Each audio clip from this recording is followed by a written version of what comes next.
Hi there, how's it going? This is Zidane here from Raqmedia.com. In today's video, I'm gonna be showing you how to delete a blank page you can delete in Microsoft Word Office. Just in few steps.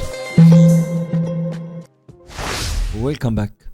So as we said, we'll be showing you two tricks on how to get rid of that blank page in your Word document. Let's open one, right? And if it is the case in your Word documents, you have a blank page at the end like this one in here, and you want to get rid of it or it won't be deleted.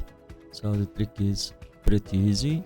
First of all, you press Ctrl+G in your control panel. This will pop up a new window. On this box in here, we just type in the backslash, press Alt and 8 at the same time.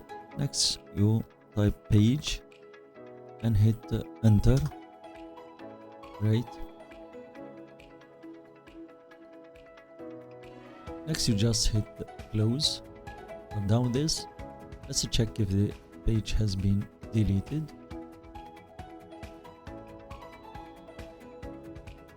You can see it has been deleted from the number of pages, so just have 5 pages, right? So it has been deleted successfully.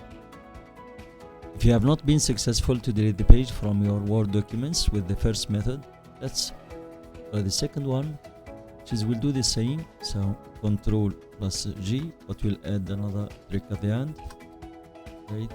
Let's hit close, and as you can see, the blank page has been selected. All you need to do now is just hit the backspace. And voila, your page is deleted. Now you can save your documents and you are trouble free. And that brings us to the end of this tutorial. If that was helpful, don't forget to hit the like button, smash that subscribe and hit the bell to be notified whenever we upload a new tutorial. Till then, this is your host Zidane.